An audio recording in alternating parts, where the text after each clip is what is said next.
HMM 2022년 3분기 누적 실적을 스루풋 회계로 분석을 해서 소개를 하도록 하겠습니다. 매출은 61.4% 증가했고요. 영업이익은 87% 증가했습니다. 그리고 방만 경영 냄새라는 부제를 좀 붙여봤습니다. 하단에 나와 있는 내용 참조해 주시고요. 내용이 좋았다고 생각하시면 구독, 좋아요 꼭 부탁드리겠습니다. 1.5배속을 보시기 바랍니다. HMM, 우리나라 현대 상선을 인수한 거죠. 한진해운은 이제 망한 거고요. 그거를 또 인수해서 운영하는 해운사도 있는 거로 알고 있습니다만은, 국적 선사라고 상징적이었던 그런 현대 상선이었죠. 자관 지난 얘기는 그렇다 하더라도 매일경제 뉴스를 보면은 3분기 영업이익 2조 6초 선방에도 연초 대비 컨테이너 선임이 70% 급락해가지고 4분기부터 실적 악화 우려한다.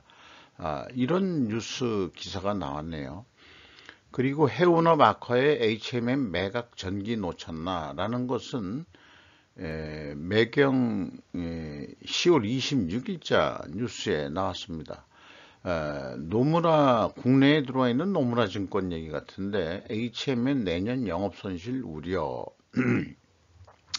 그런 것까지 지금 나와 있는데 4월 23일 날 세계 최대의 컨테이너선 진수를 한다고 전 정권의 대통령 내가 진수식에 참석했던 그런 내용입니다. 원가회계 손익으로 보면은 3분기까지 거의 15조 원을 달성해서 61.4% 증가했고요. 매출원가는 37.3%가 한참 밑으로 증가하는 바람에 매출 총이익이 83.7% 증가해가지고 영업이익은 3분기까지 8조 6천억 원대가 달성을 했네요. 그래서 원가 회계상으로 86% 증가가 했습니다. 스루풋 회계상으로 원칙적으로는 제조업이 아니니까 원가 회계하고 차이가 없는 건데 분석상에 말하자면 재료비가 연료유가 있는데 그게 이제 가공비가 배부되는 그런 게 없어서 밑에 나와 있는 이거는 의미가 크게 없다고 일단 그렇게 좀 인식을 해주시면 감사하겠고요. 굳이 스루풋 쪽에서 이 재료비 성격을 좀 보고 있는 게 비성분 쪽에서 다시 요거는 얘기를 하기로 하겠습니다. 뭐냐면은 이렇게 매출이 일어나는데 매출에 비례하는 변동비, 핵심적인 변동비가 뭐냐, 이것이 이제 중요한 과제이기 때문에요. 그래서 이 매출 재료비가 이제 제조업 용어지만은 해운사 같은 경우에는 이제 변동비라고 이제 보시면 되겠습니다. 매출 재료비가 45.5% 증가해가지고 스루풋이 65.1% 증가했고 스루풋율로는 1.9% 상승한 거로 되어 있습니다. 그리고 운영비용이 31%가 또 증가했습니다. 어쨌든 TOE 생산성이 3이라는 숫자가 나온다는 거죠. 제가 어마하게 수익이 좋은 그런 거다 이렇게 이제 봐줄 수 있겠어요. 8조 5천억 원의 스루풋 영업이익으로도 산출이 됩니다. 그래서 갭은 크게 의미를 두시지 않기를 바랍니다. 경영평가 지표로서요, 이 제조업이 아닌 경우에 어떤 경영성과 지표가 가장 바람직하겠는지 저도 많이 생각을 해봤습니다만은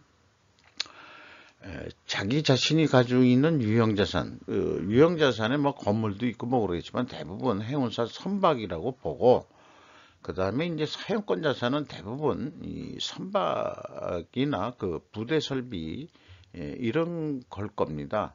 이 두 가지의 회전율이 어떻게 되냐 그러면은 0.64로 나옵니다. 산출이 그 매출원가로 나누면은 작년도보다 그래도 0.07포인트가 상승을 했습니다. 이게 항로가 쫙 이미 결정이 돼 있는 거기 때문에 그 회전율이 거의 뭐 고정식 아니겠냐 하지만 이렇게 차이가 있다는 것은 물동량에 따라서 또 선박 스케줄, 운항 스케줄 뭐 이런 것들이 조정이 일어나고 돈 버는 여러 가지 그 비결들이 그 또 나름대로 뭐 있지 않겠냐 이런 생각이 있는데 어떤 그 운항 횟수라든지 이런 것들의 뭐 한계는 있다고 봅니다. 어쨌든 이 유형자산 회전율이 그 물류회사라고 통칭해서 얘기한다고 그러면은 물류회사는 그 재고 회전율이 아니고 이 유형자산 회전율로 보시면 될 것 같습니다. 다 같이 이렇게 증가했으면 이제 뭐 회계는 뭐 이상이 없다. 뭐 그렇게 이제 일단 봐지게 됩니다. 뭐 매출 채권 수금속도 좋아졌고, 그 매입 채무 지급속도 좋아졌고, 뭐 그 다음에 이제 이 부채가 엄청 많았던 데인데 이제 유상 증자액에 의해서 그 대부분 그 빚을 갚은 거로 되어 있습니다. 그리고 이 원재료 가격이라고 돼 있는 게 있는데 이게 이제 아마 그 선박을 운행하는 연료유를 회사가 표현을 했어요. 그게 35.1%나 크게 인상이 됐습니다. 근데 그 재료 비율을 제가 한 게 운항 연료유하고 그 다음에 운항비라는 게 있습니다. 그것을 이제 변동비로 인식을 했을 때 상승 압박률은 13%인데 이 제품 가격이라고 여기는 게 이제 선박 운임은 100%대가 넘는 거로 그렇게 이제 나와 있습니다. 그거를 다음 장에서 보면은 연료유가 35% 증가했고요. 운송 운임이 104.5%가 증가했습니다. 단순 평균으로. 물론 이제 이 가중 평균을 해야 되겠습니다만은 일일이 이 컨테이너 운송에 대한 뭐 매출이라든지 벌크 운송, 여기도 벌크 운송이 이제 두 가지가 있는데 이게 이제 어떤 항로에 따라서 틀린 건지 뭐 이렇게 됩니다만은 자관 올해 이 크게 인상이 된 벌크 운송 쪽에서 크게 인상이 된 그런 부분이 있는 것 같습니다. 어쨌든 이 해상 운임이 크게 3분기까지는 상승을 했는데 4분기부터는 해상 운임이 크게 내려간다 하는 뉴스 보도가 있는 거죠. 그래서 그동안에 우리나라의 인플레 요인 중에 하나는 2차적인 역량을 해상운임이 이렇게까지 많이 올라간 것도 2차적인 충격으로 임팩트가 왔다 이렇게 생각이 듭니다. 비용의 성격적 분류 내용에서 회사는 그냥 재고자산의 변동이라고만 해서 라고 표현된 그런 것도 없고 그래가지고 이것은 이제 제가 이 변동비를 추출하기 위해서 만든 표라고 볼 수 있겠습니다. 회사는 재고자산의 사용이 아니고 재고자산의 변동이라고만 표현이 돼 있는 건데 이거를 제가 역산으로 집어넣어 가지고 풀이한 거가 되겠습니다. 그래서 변동비를 2조 4천억 원, 거의 2조 5천억 원대로 증가했다. 그래서 45.5%가 증가했다. 이렇게 이제 표시를 해 볼 수 있었습니다. 운영 비용이 31% 증가했고요. 그 다음에 이제 여기서 워킹 코스트라고 해서 이제 현장 운영 비용이라고 할 수 있겠는데, 거기에 뭐 그 항비라는 것도 있고 뭐 여러 가지가 있습니다. 그러면은 그게 좀 그 비중은 내려갔습니다. 그 비중은. 그렇다면은 아까 있는 그 재료 비율이 이 변동 비율이 에, 증가했다 이런 얘기가 되겠죠. 재고자산회계 투명성은 뭐 1단계, 2단계 뭐 해서 2단계는 큰 의미가 없고 제가 마친 거기 때문에 3단계로 봤을 때 현금 흐름표하고의 비교인데 이게 좀 맞아떨어지지가 않습니다. 현금이 69억 아니 695억 원이 나갔는데 재고자산상으로는 그 재고가 연료유죠. 이 선박 그 기름을 저장해 두는 탱크가 있는 것 같은데 그 재고가 그 1,463억 원이 증가한 거로 되어 있습니다. 이게 그 차이를 도저히 찾을 수가 없습니다. 그리고 그 인건비가 이 분기에는 공개를 안 했어요. 이게 작년도 건데 인원도 마찬가지입니다. 작년하고 재작년도 인원인데 작년도 평균 임금이 1억 6,100만 원이나 됩니다. 올해도 인상됐을까요? 이익이 많이 났다고 3분기까지 그렇게 된다 그러면은 더 많이 인건비가 평균 임금이 증가하지 않았을까?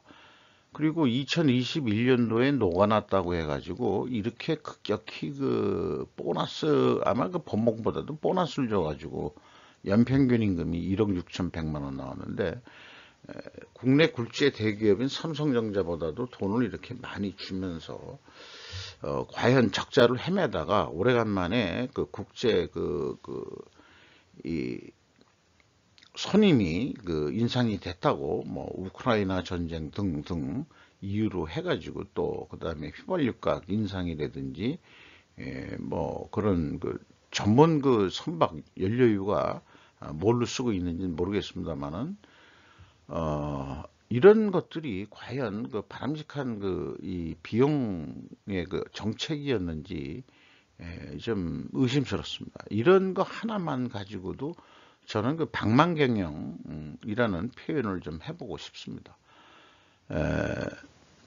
화물비가 2.7% 증가한 거로 되어 있고요. 또 항비라는 것도 있습니다. 이게 58.9%. 변동비로서는 이제 용선료라는 게 변동비로 위에서 이 변동비로 처리를 한 게 또 있습니다. 변동비는 이 비용으로 처리 안 하고 비용이 아니고 변동비로 인식을 했었습니다. 분석을 하는 데 있어서 이렇게 해서 연말까지 예측을 해보면은 스루프상으로만 표현을 하겠습니다. 원가 회계하고 뭐 큰 차이가 없기 때문에 한 18조 6천억 정도 하지 않겠느냐 이렇게 되는데 항상 얘기하는 거지만은 여기에서의 WCI 회전율이라는 것은 또 스루프율 자체가 83%라고 그러면은 이게 매우 녹아나는 장사다 이렇게 얘기할 수 있는 거겠죠. 뭐 변동비를 뭐에 보느냐에 따라서 좀 비율은 틀려질 수도 있겠습니다만은 일단은 한 가지만 봤습니다. 그렇다는 얘기고요. 그래서 회전율을 한 1.6% 정도만 증분을 해서 좀 더 운항을 이게 물론 이제 화물을 만적을 시켜야 되겠죠. 만적을 시킨 다음에 운항을 해야 되는 거겠지만은 어쨌든지 이 사용권 자산 그러니까 이 리스 이 선박이겠죠. 유형 자산은 이제 자기네들이 직접 가지고 소유하고 있는 이제 선박 이런 건데 이런 거를 조금 더 운항을 높일 수 있다 그러면은 과연 그렇게 실행할 수 있는지 모르지만 한 19조 원 정도까지는 하지 않겠냐. 그러면은 한 11조 원은 남겠다 이렇게 되는데 제가 그 지득하지 못한 정부는 4분기에 해상 운임이 4분기에는 내려갈 거다 한다고 그러면은 이렇게 예상하는 것은 뭐 잘못된 예측이겠죠. 이거보다는 좀 적게 되지 않겠냐 이렇게 생각이 됩니다만은 일단 뭐 한 18조 원 정도는 하지 않겠냐 이렇게 생각이 됩니다.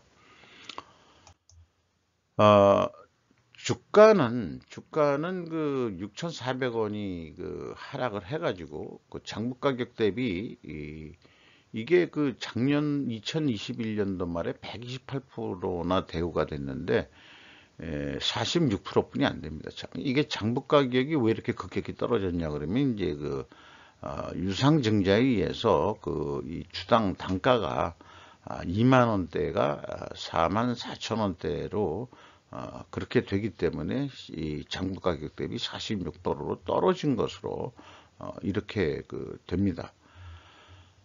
주주 내역을 보면 한국산업은행이 20.69%, 한국해양진흥공사가 19.96%, 신용보증기금이 5%, 외국인이 그래도 거의 10% 가까이 가지고 있습니다.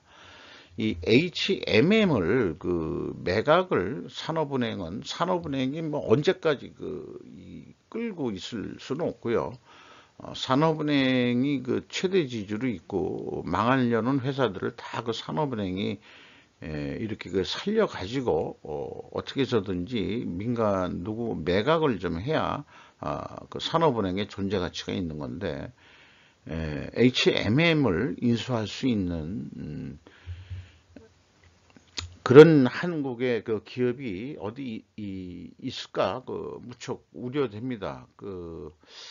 하고 싶지 않은 걸 수도 있고, 그 다음에 이제 그 현대 쪽은 현대차 같은 경우에는 이제 현대그로비스라고 따로 만들어 가지고 지금 그 차량 수출하는 별도 독립된 그 컨테이너 아니 해상 운임 그 선박을 가지고 있는 것으로 되어 있습니다. 이건 좀 독특한 거죠. 그 차가 배 안에 벌크선 같은 데다가 이제 들어가야 되니까 직접 그래서 좀 특별한 그 선박이라고 할 수 있을 것 같아요. 이상으로 HMM에 대한 그 3분기 실적을 스루풋 회계 방식으로 분석을 해서 소개를 해 드렸습니다. 분석의 한계를 저도 느끼곤 있습니다. 과연 이 해상 선박 해운 항만에서 변동비를 뭘로 볼 거냐 하는 게 기준인데 매출에 비례하는 그런 것이 그 핵심 관건이었다고 생각이 됩니다. 이상 마치도록 하겠습니다. 감사합니다.